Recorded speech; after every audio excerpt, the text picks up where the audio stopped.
কারণ সাগর নিজের অহংকারে মত্ত হয়ে কিছুতেই শ্রীরামকে লঙ্কা পর্যন্ত পৌঁছানোর পথ একজন খুঁজে জেলের দিচ্ছিল একটা না। ছোট্ট পুত্র ছিল। যখন শ্রীরাম সে ক্রুদ্ধ ভাবলো হলেন যে আমি আমার তখন বাবার সাগর মতোই ওনাকে মাছ পথ ধরবো। দেখালো। তখন সে একটা লাঠি নিল, ক্রোধ তাতে দড়ি প্রকাশ বাঁধলো। করুন, কিন্তু উচিত আর সেই সময়, দড়ির উচিত নিচে যে কাঁটা পরিস্থিতিতে, বেঁধে থাকে, তাতে চারা ঝুলিয়ে উচিত মাত্রাতে। জলে দিল আর বসে থাকলো। কখনোই এই ক্রোধের সময় আবেগ পরে যেন জলে আপনাকে তরঙ্গ নিয়ন্ত্রণ দেখা না গেল। করতে পারে। ও বুঝতে পারলো খুব বড় একটা আসুন মাছ আমার সাথে ফাঁদে পড়েছে। ভালোবেসে বলুন, রাধা রাধা। প্রত্যেক মানুষ জীবনযাপন করেন, কিন্তু প্রত্যেক মানুষ বেঁচে থাকার রসদ জোগাড় করতে পারেন না। তাহলে কি করা যায়? জীবনের রসদ কিভাবে জোগাড় করা যায়? কিন্তু অসফল। কিভাবে আমাদের চেষ্টা করে যাওয়া উচিত? আমাদের কি করা উচিত? কিন্তু কিছুতেই সফল হলো না। কিছু কাজ আছে যেগুলো আপনাদের করতে হবে। চেষ্টা করলো, সর্বপ্রথম, না বেশি বল প্রয়োগ করলো, না জীবনে কম। যখনই কোনো সমস্যা ততটাই আসবে বল প্রয়োগ করলো, তখন যতটা নিরপেক্ষভাবে পর্যাপ্ত। ঠিক তার ততটাই সম্মুখীন বল। হন। যতটা বল তা সে সেই যে মাত্র সমস্যাই প্রয়োগ হোক, করুন। আর সেটা শেষ সমাধান পর্যন্ত করার জন্য জীবনে আপনাকে প্রথমবার শুভ ও পথ মাঝ পথে নির্বাচন সফল করতেই হলো। হবে। এবার এই কথা তারপরে যদি আপনার হাতে কখনো ক্ষমতা আসে, এটাই হলো জীবনের সেই সবথেকে মুহূর্তে বড় আরো নিয়ম। বেশি আমাদের বিনম্র সবার থাকতে জীবনে হবে। সমস্যা রয়েছে, কখনো মন দিয়ে ভেবে দেখবেন। আপনি ধন অর্জন করলে জীবনে যদি তখন কোনো অহংকার সমস্যা জাগ্রত হতে দিলে চলবে না। আপনি যদি শক্তিশালী হয়ে ওঠেন, তাও অহংকার জাগ্রত হলে চলবে না। জীবনে যখনই ক্রোধ হবে তখন নিজেকে নিয়ন্ত্রণ করুন, আর ভেবে দেখুন যে যদি এই মুহূর্তে আপনি ক্রোধ দেখান তাহলে তার পরিণাম কি হবে। এর ফলে কি কিছু শুভ ঘটনা ঘটবে নাকি অশুভ কিছু ঘটবে?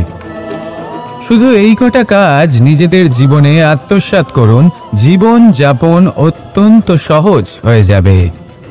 আসুন আমার সাথে ভালোবেসে বলুন, রাধা রাধা। এই সংসারে যদি আপনি শুভ কিছু অর্জন করতে চান তাহলে দুটি পথ আছে। প্রথম হলো ধর্ম, আর দ্বিতীয় হলো কর্ম। কিছু ব্যক্তি এমন কথাও বলেন যে আমরা তো ধর্মের পথেই অগ্রসর ছিলাম, আমরা তো লক্ষ্যপ্রাপ্ত করতে পারলাম না, বরং আমাদের নিন্দা হলো। এবার এরকমটা ঠিক কেন হয়? এরকম এই কারণে হয় কারণ দেখতে গেলে ধর্ম সবসময় আমাদের এমন পথ দেখায় যেটা আমাদের একটা শুভ লক্ষ্য প্রাপ্তিতে সাহায্য করে, কিন্তু সেই লক্ষ্যে আমাদের পৌঁছতে হবে নিজেদের কর্ম দ্বারা। যদি আপনি ধর্মের পথে অগ্রসর হয়ে থাকেন তাহলে আপনাকে কর্মও করতে হবে।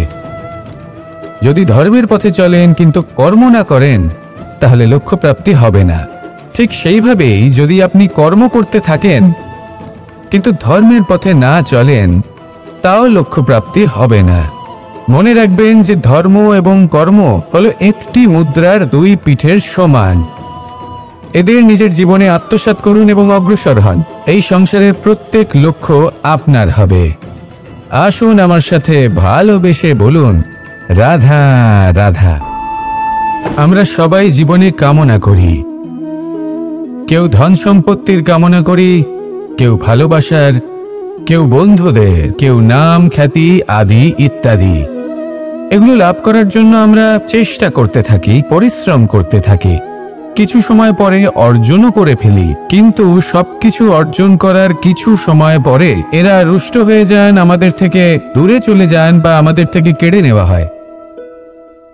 এমনটা কেন হয়? এমনটা এই কারণে হয় কারণ মানুষের একটা দুর্বলতা আছে। কোনো কিছুই অর্জন করার পরে আস্তে আস্তে সে তার মূল্য, তার গুরুত্ব ভুলে যায়, তার জন্য চেষ্টা করা ছেড়ে দেয়। আর এটাই হলো সবথেকে বড় সমস্যা। ঠিক যেমন কোনো ব্যক্তি যিনি ধন অর্জন করতে চান তার জন্য কঠিন পরিশ্রম করেন, হয়তো ধন অর্জন করেও ফেলেন, তারপর আস্তে আস্তে ওই ধনের মূল্য ভুলে যান, উচিতভাবে তা প্রয়োগ করেন না, আস্তে আস্তে তার ধন তার সঙ্গ ত্যাগ করে দেয়, সমস্ত পরিশ্রম ব্যর্থ হয়ে যায়। সেই জন্য মনে রাখবেন, এই সংসারে কিছু অর্জন করা অত্যন্ত কঠিন ব্যাপার, কিন্তু তার থেকেও বেশি কঠিন হলো সেটা নিজের সাথে ধরে রাখা। তাই জীবনে যখনই আপনি কিছু অর্জন করবেন তার গুরুত্বটা বুঝুন, আর তারপরে সময়ে সময়ে তার মূল্য নিজেকে স্মরণ করাতে থাকুন। কৃতজ্ঞ থাকুন যে আপনার পরিশ্রম আপনাকে এই ফল দান করেছে, আর চিরকাল পরিশ্রম করুন, তবেই আপনি যেটা লাভ করেছেন সেটা আপনার কাছে থেকে যাবে। আসুন আর আমার সাথে ভালোবেসে বলুন, রাধা রাধা।